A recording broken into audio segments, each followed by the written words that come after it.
Gente querida do Terror Nádina, sou Romário Filho e acredito ser conversando que a gente se entenda. Conversemos então. E hoje conversaremos sobre o quê?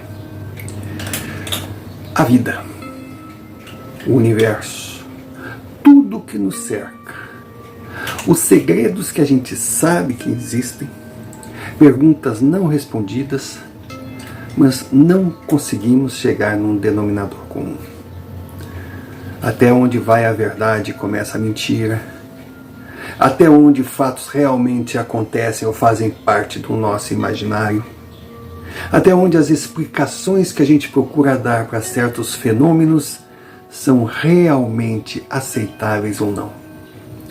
É o até onde, é o ponto de interrogação. É justamente contra esse tipo de situação que o Nadi tenta se blindar.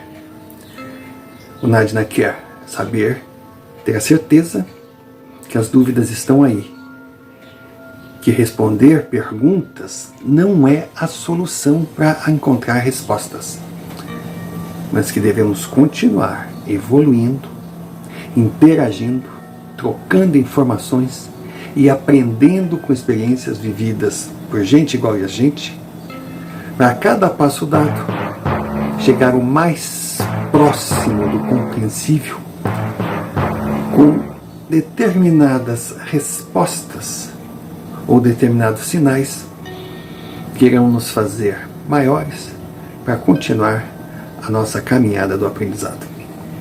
Por essa razão eu peço que assista o vídeo até o final. Ele é muito interessante.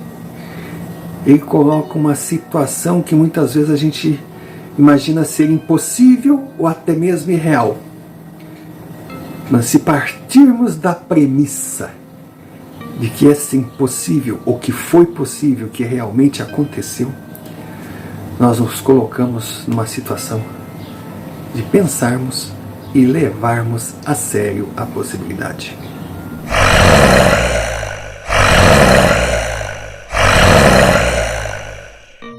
Senhor Romário, meu nome é Arthur. E eu fui uma criança que pulei etapas.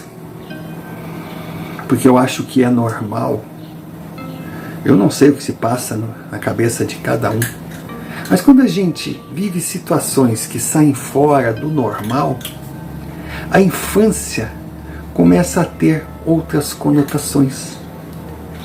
E de repente, sem saber como ou porquê, a gente passa a estranhar certas diferenças na convivência familiar que temos com o que vemos em nossos amigos, em outras crianças. Ou até mesmo não precisa nem a comparação.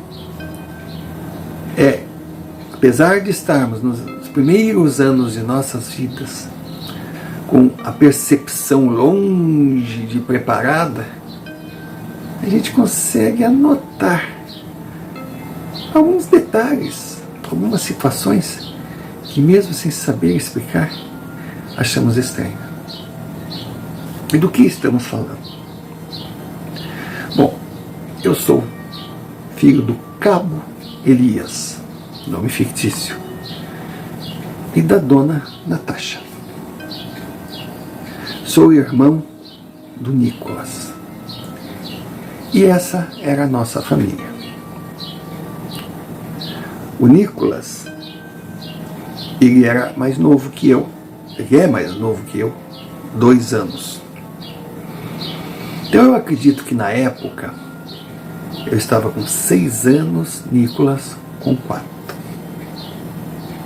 E quando eu nasci, eu comecei a perceber uma diferença entre o Cabo Elias e a dona Natasha, meu pai e minha mãe.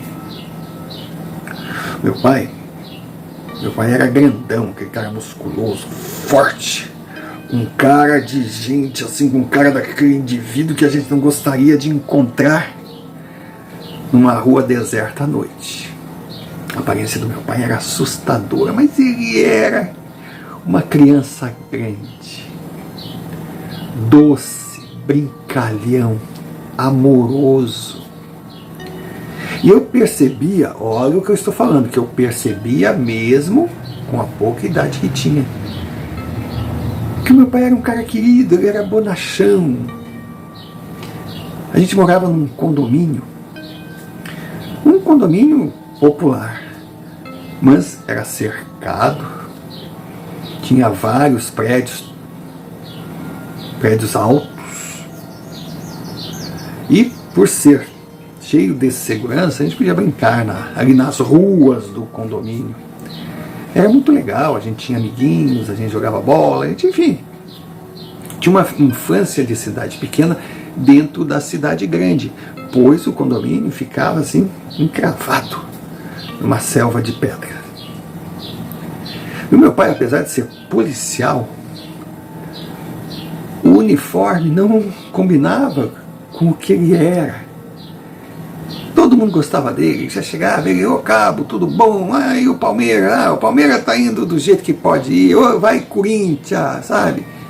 Ele dizia, se tu falar palavrão perto do meu filho, eu vou mandar te prender. Ele gostava de uma churrascada, sempre tinham amigos ali, que no condomínio tinha um local que era de lazer, churrasqueira. Ele vivia legal, ele vivia bem com a vida. Trabalhava muito. A gente via meu pai pouco em casa, mas quando ele estava, era uma festa. Ele sempre chegava com um presente para mim, um presente para o Nicolas. E a vida, até Nicolas nascer, ela foi legal, porque da minha mãe, eu não lembro de ter sentido assim, aquele carinho diferente de mãe. Sabe, aquele toque, aquele abraço, vem cá meu filhinho. Sabe, quando tu chora à noite, ela ia com amor. Não, ela fazia tudo, mas eu sentia uma irritação, uma vontade de não estar ali.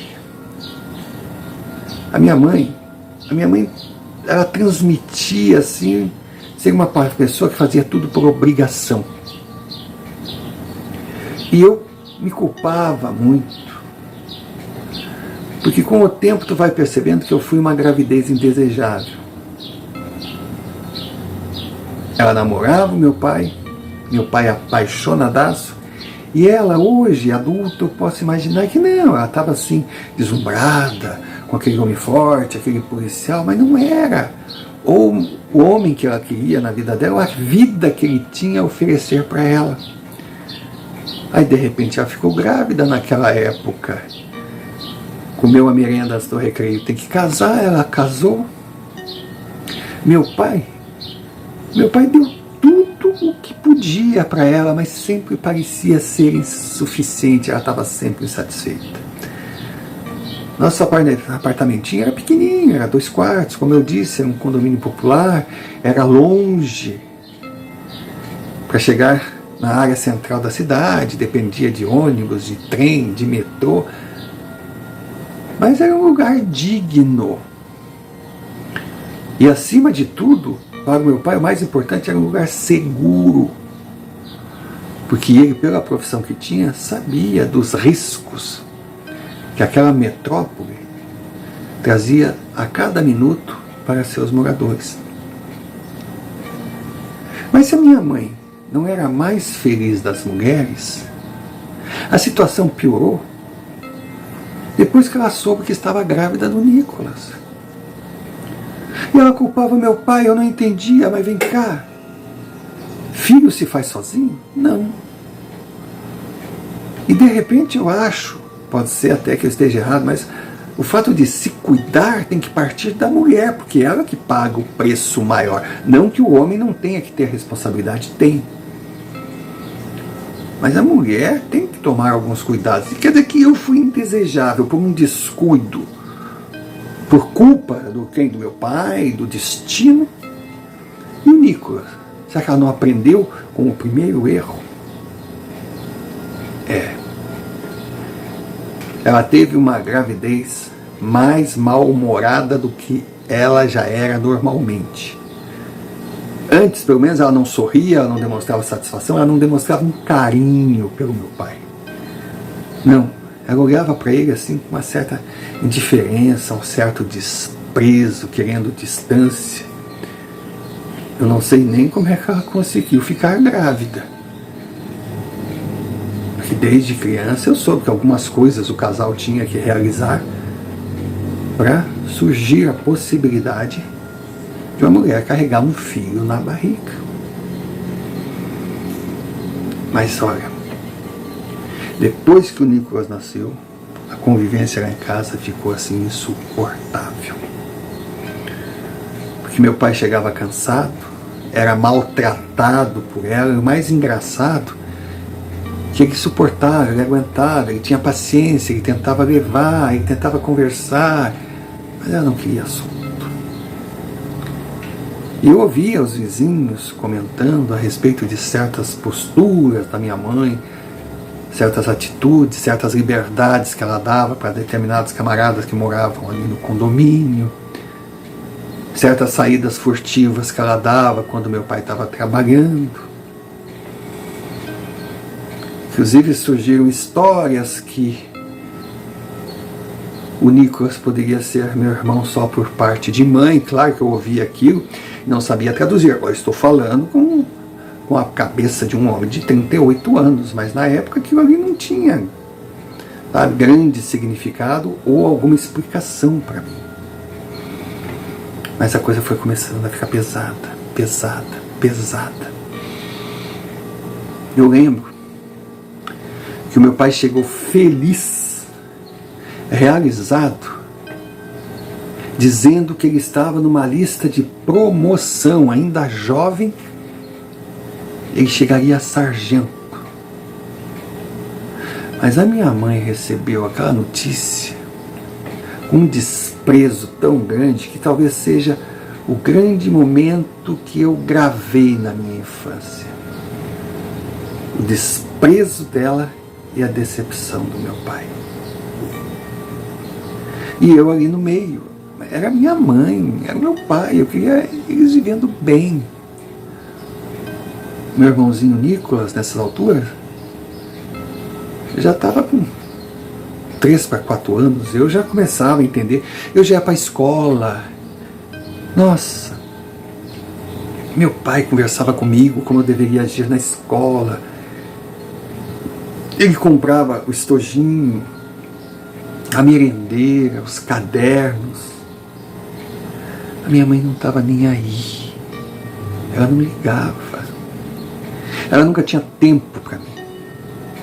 Ela estava sempre ocupada, não fazendo nada, porque ela não cuidava legal de nós, ela não cuidava da casa, ela não trabalhava, ela só cobrava, cobrava, cobrava, cobrava. Até que chegou aquele dia que os vizinhos comentavam que essa pomba vai voar. Eu olhava para minha mãe assim, não via pomba não. E aconteceu, seu Romário.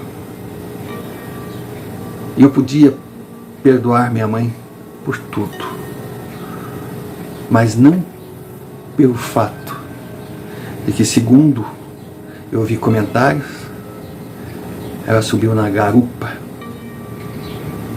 de um playboyzinho e caiu no mundo para ser feliz.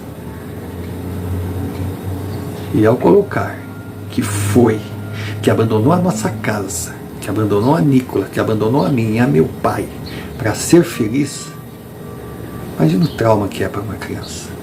Imagina o trauma que é para um marido dedicado.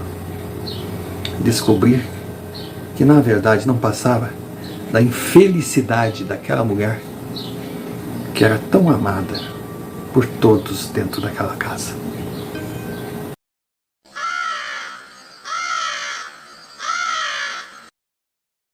Pausa para um pedido, necessária por ser muito importante para o canal.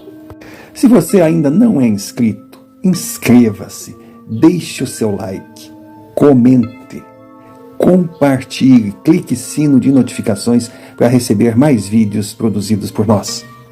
E se achar que merecemos, envie-nos um Pix, QR Code na tela, como também a chave, você escolhe o caminho. Qualquer quantia será bem-vinda.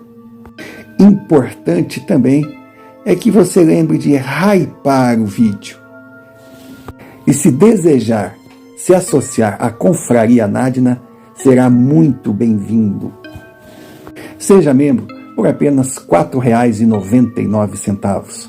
Em troca nós não temos muito a oferecer, mas já existe uma grade de vídeos extras exclusivos para os membros. E é claro que não podemos deixar de agradecer sempre aqueles que enviam os seus relatos via e-mail, o e-mail que está aqui na tela. São essas experiências o combustível que move a engrenagem. Dado o recado, voltemos ao relato. E desde já deixamos o nosso muito obrigado. Muito obrigado por estar aqui, por ser um Nadina, pois você é a razão do canal existir. Senhor Romário, foi uma época muito sofrida. Eu sofria pela dor que eu sentia, que estava engolindo meu pai, a decepção. Porque segundo eu fui sabendo aos poucos, ele chegou em casa, um dia de trabalho normal, não encontrou a mulher, não encontrou os filhos, que a minha mãe nos deixou na casa de uma vizinha, amiga dela. Encontrou só um bilhete dizendo onde nós estávamos, pedindo desculpas, dizendo que o problema não era ele, era ela, que ele era um homem maravilhoso, que ia encontrar alguém que merecesse o amor que ele tinha para dar, mas que ela estava infeliz, que ela ia buscar a vida que ela sempre sonhou, que não queria nada dele, deixava tudo, abria a mão de tudo, porque também era tão pouco que mal daria para ele continuar nos criando. Ela não teria coragem de dividir, porque ela sabia que ela ia conseguir muito mais tendo liberdade para realizar tudo o que ela sonhou. Seu Romário, uma carta dessas, quem passou por isso vai entender. Cria uma revolta no filho, porque mãe é uma figura acima dele. Amor de mãe é algo incondicional. A mãe dá a vida por um filho. E quando você descobre que não é amado pela sua própria mãe, quem que vai amá-lo? Poxa, aquela carta, ela só falava nela, nos sonhos dela, na vida dela, ela, e eu, e Nicolas. Nós não éramos nada. Ao ver o meu irmão chorando a falta da mãe, o meu pai totalmente perdido, decepcionado, desiludido, aquele homem forte, sempre brincalhão, sempre ele estava para baixo, eu sentia a tristeza. Olha, eu sofria pelos dois, não por mim. Porque é engraçado, por isso que eu digo, a gente tem que prestar atenção no que fala na frente de crianças. Eu ouvi uma vez, eu lembrei uma música muito antiga, que o meu pai estava escutando, e a letra dizia: eu só vou gostar de quem gosta de mim. E o meu pai repetia aquilo, e eu tentava repetir também. Aí chegou brincando comigo e disse: ó, presta atenção, porque gostar, o amor que você tem, é o algo mais importante que você pode oferecer a alguém. Então só ofereça quem merecer. Eu logo associei aquele amor que eu não conseguia identificar o real significado ao meu soldado de chumbo, o Guaporé. Não me pergunte o nome Guaporé, de onde veio, não sei. Eu sei que foi o nome que veio na minha cabeça. Mas aquele soldado, eu tomava banho com ele, eu ia passear com ele, eu conversava com ele, eu dormia com ele. Era meu soldadinho de chumbo. Era uma coisinha assim, ó, pequenininha. Maravilhoso. Eu dizia até que era de chumbo, mas acho que até que era de plástico. Nossa, o Guaporé eu tenho até hoje. Só que agora ele está guardado assim, numa caixinha toda fechadinha, com vidro. O Guaporé é o símbolo máximo da minha infância. E aí eu pensei que o Guaporé é o que eu tinha de mais valor. O Nicolas muitas vezes queria brincar com ele, mas eu não deixava. Mas pensando bem, se eu fosse ter que dar o Guaporé para alguém, eu daria para o Nicolas ou daria para o meu pai. Porque a gente dá o que gosta para quem gosta da gente. E eu sabia que meu pai estava sofrendo. Eu sabia que meu irmão estava sofrendo, mas eu não conseguia sofrer. Olha, eu não conseguia nem chamar a Natasha, a dona Natasha, de mãe. Como até hoje eu não consigo. Ela não foi minha mãe. Ela não foi a mãe na concepção da palavra. Olha, a coisa seria muito pior não fosse a mãe que veio nos socorrer, que era a mãe da minha mãe, a avó Suzana. A avó Suzana, quando ela soube, ela levantou o acampamento. Ela já era viúva, meu avô eu não cheguei a conhecer, o Ronaldo. Todos os filhos dela estavam casados, criados, tocando a sua vida. Ela teve 4 filhos. Ela morava na casa da tia Anita, onde ela tinha o quartinho dela nos fundos, tinha as coisinhas dela lá nos fundos. Era uma mulher independente, mas veio de mala e cuia para dentro da nossa casa, pediu licença para o meu pai. Nossa, ele a recebeu assim como um afago, carinho que ele estava precisando, aquele carinho de mãe mesmo, mãe essa que ele também não tinha mais, e o carinho de uma mulher, os filhos dele, para ele poder continuar trabalhando, colocando o sustento dentro de casa, mas não tendo que se preocupar com o básico. E a avó Suzana assumiu a casa. Mas assumiu de uma forma que pela primeira vez eu senti um carinho de mãe, uma preocupação. Aquela coisa que se tu estiver brincando, cair, machucar o joelho, vem cá meu filho, deixa eu ver isso aqui, pelo amor de Deus, fazer curativo. E não a minha mãe assim, mas tu é desastrado mesmo, né? E virar nem olhar a ferida. E nós passamos por uma fase difícil, mas depois a coisa equilibrou. Equilibrou dentro do possível. Eu lembro que nós estávamos brincando, o Nicolas e eu. E o Nicolas era aquela criança agitada, aquela criança mexia em tudo. E a avó Suzana pedia para eu cuidar dele, porque eu era mais velho. Não que eu tivesse a responsabilidade de abrir mão da minha infância para cuidar do meu irmão, o que seria um saco. Não. Mas eu entendi a minha responsabilidade dentro da casa. E nós morávamos no 4º andar. E tinha uma varanda. E a porta tinha que ficar sempre fechada por causa do Nicolas.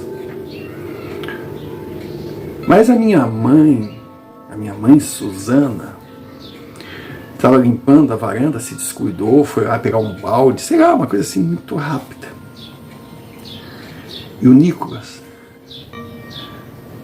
estava brincando, ele tinha uns escudos, uns capacetes, ele era o guerreiro romano, sabe, aquela coisa de criança. E ele foi para a varanda. E eu não sei o que ele fez, que a espada caiu. E quando caiu, ele se debruçou no muro. Quando eu vi ele debruçado no muro, eu gelei. A minha avó viu ali e gritou: Nicolas, desce daí. Ele se desequilibrou e caiu do 4º andar. Minha avó gritou, eu saí correndo. Quando cheguei na varanda assim, olhei. Nossa, eu ia assim pedindo, pelo amor de Deus, que meu irmão estivesse bem. Meu Deus, como é que ele ia estar, aquela coisa toda. E deu um grito seco e caiu. Mas quando eu me debrucei no muro, senhor Romário, 4 andares é uma altura considerável para uma queda. Mas a gente enxerga lá embaixo. Eu não vi nada. Minha avó desceu as escadas, não esperou nem elevador, chegou lá embaixo gritando Nicola, Nicola, Nicola, Nicola, e o Nicola não estava ali. E o pior, nem a espada. Nada. Vieram os vizinhos, ligaram para o meu pai, ele veio, junto com ele veio na guarnição, vieram os colegas, fizeram uma varredura, minha avó falava que ele caiu da varanda, ele caiu da varanda, ele caiu da varanda. Desculpa, eu me descuidei, eu dizia, avó, eu que me descuidei, eu que tinha que estar cuidando dele. Aí o meu pai olhava para mim, mas o que aconteceu? Eu contava a mesma história que a minha avó contava, meu irmão caiu da varanda, ele caiu do 4º andar. Então todo mundo ficou confuso. Como que o meu irmão caiu? Como que a minha avó e eu contávamos a mesma história. E não tinha nem sinal do Nicolas lá no chão. Nada. Senhor Romário, veio mais polícia. Vieram técnicos disso, técnicos daquilo. Nicolas desapareceu. Não existiu câmeras no local. Porque se tivesse, talvez elas filmassem a queda. Mas tinha uma vizinha que vinha passando, que ela testemunhou. Ela estava chegando, ela e a irmã dela, e olharam para cima e até comentaram entre elas, mas vê como é que deixa uma criança sozinha no lugar daqueles, olha, ele está em cima do muro. Aí disse que a irmã dela disse, não, mas deve ter gente, não tem, não, ele está ali, ele pode cair, meu Deus do céu, ele caiu. Elas deram um grito. Senhor Romário. Elas testemunharam que o Nicolas caiu. Elas chegaram a fechar os olhos para não ver o corpo se chocar no chão. E quando elas olharam, não tinha nada. Uma olhou para a outra assim, sabe, que saiu andando meio que encabulado e envergonhado, nós estamos ficando louca, que é isso, pá. Aí, sabe aquela coisa de dizer, temos que parar de beber, mas a gente não bebe, tá bom, mas pelo amor de Deus, vamos seguir, que é isso. E a história ficou cada vez mais confusa. O que eu sei é que o Nicolas desapareceu. Ninguém sabia dele. Meu pai estava desesperado, se culpando, porque ele ficava trabalhando, não cuidava dos filhos. Minha avó mais ainda, era um desespero. E eu então com peso na consciência, todos nós éramos culpados do Nicolas ter desaparecido. E de alguma forma do Nicolas ter caído da varanda. Mas ninguém sabia aonde estava o Nicolas. Foi uma semana horrorosa. Nem peritos, nem vizinhos, nem ninguém chegava a uma conclusão. Aí, senhor Romário, passaram assim uns 10 dias. Minha avó estava em casa, comigo na sala. A gente estava numa tristeza. E o meu pai estava no quarto. não sei se ele estava de folga ou se ele não tinha ido mais trabalhar, porque ele estava assim, destruído. Ele estava se sentindo o último dos homens, que não soube segurar a mulher e agora perdeu um filho. Quando de repente eu olhei na porta e vi Nicolas. Eu digo, meu mano querido, onde tu estava? A minha avó deu um berro. Quem é você? Quem é você? Dizia ela. Quem é você? Quem é você? Dizia ela.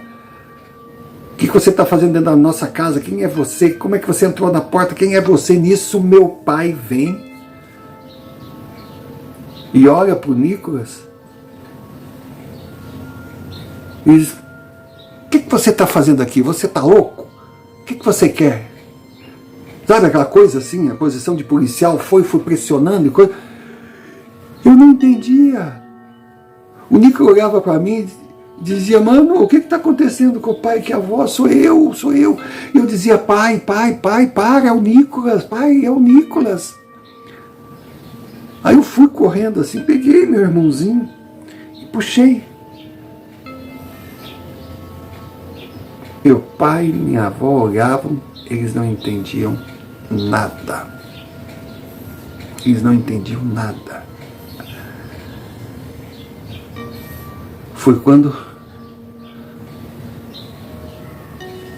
o meu irmão disse o que ele falava sempre, que ele ouviu, será de quem? Ele falou, não despinguela o juízo, pai. Aí meu pai travou. Meu pai travou, ele olhava o Nicolas assim com surpresa, eu não conseguia entender. Pai, é o Nicolas. A minha avó olhou para o meu pai. O que está acontecendo, ninguém sabia dizer. Aí eu, tentando, até separar, com medo que meu pai fosse bater. Ele não teve culpa, ele caiu, poxa, foi sem querer. Não era razão de surra, de castigo, mas ele estava de volta, a gente tinha que comemorar, ele não podia ser tratado assim. Meu pai me pegou, deu para minha avó, vai. Eu disse, mas pai, eu não quero sair daqui, vai, quer sorvete? Vai lá, dona Suzana, compra sorvete para ele. Vai lá, pendura lá na venda do seu Arquimedes, que eu passo depois, compra, dá o que ele quiser. Bom, aí sabe como é que é, né? Eu ainda perguntei, Nicolas, tu vai querer alguma coisa? Nicolas falou, eu quero o sorvete de creme. Ainda disse, creme e chocolate, como sempre? Ele o meu sorvete é de creme. E eu saí com a minha avó. E meu pai ficou ali, estarrecido, de pé. Fomos, comemos o sorvete. Quando eu voltei, já horas depois, porque a minha avó não foi só na venda do seu Arquimedes, ela foi lá numa vizinha, ela deu uma enrolada. Aí quando eu cheguei, tinha outros homens na casa. Eles conversavam baixinho. Eu não entendia nada. Aí perguntei pro meu pai onde estava o Nicolas. Ele olhou para mim, ele saiu aí, foi correr, sabe como é que ele não para, né? Eu digo, ai pai, que bom, tu não tá com raiva dele. Meu pai diz, não tô. E todos me olhavam assim, eu não entendia nada. E durante muito tempo eu não entendi nada. E aí, seu Romário, passaram uns 2 anos, eu estranhando por que o Nicolas não estava morando com a gente. Aí minha avó dava umas explicações, meu pai dava outras. Aí teve uma hora que eu me irritei, eu já estava ficando grandinho, eu já estava entendendo, eu queria ver meu irmão, eu amava meu irmão. O único que eu daria, além do meu pai, e agora minha avó, o Guaporé, de tanto que eu gostava dele. Foi quando me levaram numa casa, que era uma casa, mas não era uma casa. Era um local diferente. Era um local diferente. Tinha muitas pessoas de branco, muita segurança. Eu consegui ir até lá depois de um tempo que meu pai pediu autorização. Aí quando eu cheguei num quarto bonito, bem decorado, ali estava o Nicolas. Eu digo, meu irmão, eu abracei, o que está acontecendo? Ele diz, fica tranquilo, mano, agora não está acontecendo nada, já me explicaram tudo, estão tentando descobrir, mas tu tá bem, vem cá, vamos conversar e coisa. Aí eu fiquei ali com o mano quando chegaram duas doutoras muito bonitas,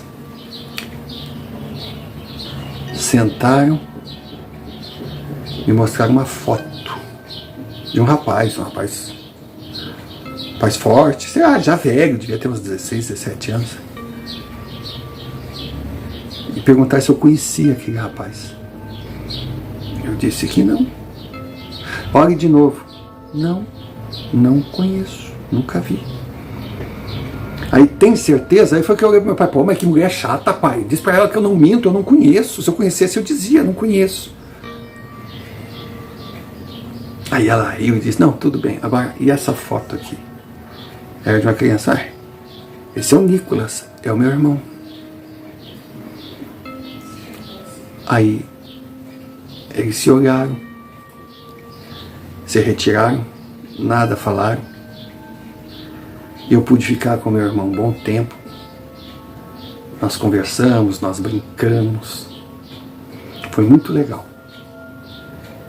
E a partir daquela data, eu pude visitar meu irmão várias vezes. Mas eu não entendia por que ele não morava com a gente. Será que era castigo por ele ter caído da varanda? Será que o meu pai sabia que ali ia ficar cuidado? Eu não sabia. E a nossa vida continuou.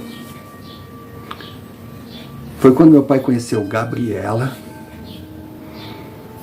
uma moça maravilhosa, que já tinha uma filha, uma menina, uns 4 anos mais velha que eu, a Heloísa. Eu gostei da Heloísa de cara. A gente não virou irmãos, mas viramos amigos. Gabriela, ela fazia meu pai muito feliz, só isso aí já era a razão para eu gostar dela. A avó Suzana continuou morando com a gente, porque eu não abriria a mão da minha avó de jeito nenhum. Mas nós fomos morar numa casa maior, fora do condomínio. A nossa vida voltou ao normal, mas tinha aquela situação. Situação que eu só fui entender anos depois, quando me explicaram. Aquele rapaz que assustou, que entrou na nossa casa sem permissão, ele era um jovem, magro, alto, com seus 16 para 17 anos. Mas não era quem eu enxergava. Porque aquele rapaz era o meu irmão, que caiu da varanda, mas não chegou até o chão.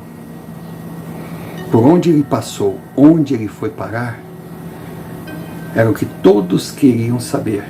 Ele não lembrava de nada. Apenas que caiu, se olhou se estava machucado, não estava, e na cabeça dele, no mesmo instante, ele procurou, encontrou a sua espada, pegou e voltou para casa. Para nós, aquele mesmo instante, eram 10, 11 dias que tinham passado. E as transformações no seu corpo foram impressionantes. Ele, quando entrou na casa, era um jovem rapaz saindo da adolescência, já entrando na fase adulta, fisicamente. Mas quando ele se olhava no espelho, ele enxergava a imagem do mesmo Nicolas que só eu enxergava. A do meu irmão, 2 anos mais novo que eu. Bom, a sequência eu não vou poder contar, não vou poder entrar em detalhes. São instituições, departamentos de governo, são grupos científicos no Brasil e no mundo todo, interligados para estudar fenômenos. São, digamos assim, locais que existem, mas não existem. Que são financiados, mas ninguém assume. Estão ali justamente para tentar elucidar questões que fogem daquilo que nós chamamos de normal. Então não vou entrar em detalhes. Eu acho um trabalho maravilhoso. Trabalho esse que eu fui uma peça fundamental mesmo sem saber. Eu ia semanalmente até o local onde brincava, convivia com o meu irmão. Como sempre aconteceu antes daquela queda, que até então eu já não entendia mais nada. Mas na verdade era um trabalho passo a passo, dia a dia, em que o meu irmão ia crescendo mentalmente. Só que a sua aparência física, que os outros viam, eu não, estacionou. E com o passar dos anos, eu fui crescendo também. Crescendo mental e cronologicamente. E não percebia que o Nicolas tinha apenas o crescimento mental. Ou seja, chegou um determinado momento que ele era um jovem de 16 anos para 17, física e mentalmente. E eu, um jovem de 18 anos, que podia conviver com o meu irmão mais novo. Foi um processo natural, eu não percebia. Ou então, imagino eu, que eu via o meu irmão crescendo fisicamente. Não sei, não posso garantir. A certeza é que nós tivemos um acompanhamento maravilhoso, uma formação incrível. Nós estudamos, nós trabalhamos, nós crescemos como indivíduos. Foi algo único. Porque quando eu dei por mim, tanto ele quanto eu, éramos jovens, saindo da adolescência, mas anos-luz da juventude, da rapaziada, da meninada, da nossa idade. Seu Romário, essa é a minha história. Se alguém vai acreditar ou deixar de acreditar, tanto faz. Eu sei o que eu vivi. Hoje, graças a Deus, eu tenho mais 2 irmãos, filhos do meu pai com Gabriela. Tenho um sobrinho lindo, que é filho da minha maninha de coração, a filha de Gabriela. Infelizmente, a avó Suzana nos deixou cedo. Do dia para a noite ela foi acometida de uma doença, durou pouco, não sofreu, o que bate exatamente o que a gente pensa. Gente boa tem uma boa hora, não sofre. Ela partiu como se estivesse dormindo. A minha mãezinha foi depois de cumprir a sua missão. E com relação àquela mulher que pariu ao meu irmão e a mim, nós soubemos notícia que ela estava morando na Alemanha. Que aquele príncipe encantado, que ela saiu na garupa, deu um pé na bunda dela, que ela andou vagando e foi acabar na Alemanha, vivendo de que ou como, não ficamos sabendo. Primeiro, porque não tínhamos interesse. E segundo, que ela ou não mandava notícias, ou mandava, mas meu pai e a minha avó nunca deixaram chegar até nós. Porque, sem dúvida alguma, nada acrescentaria.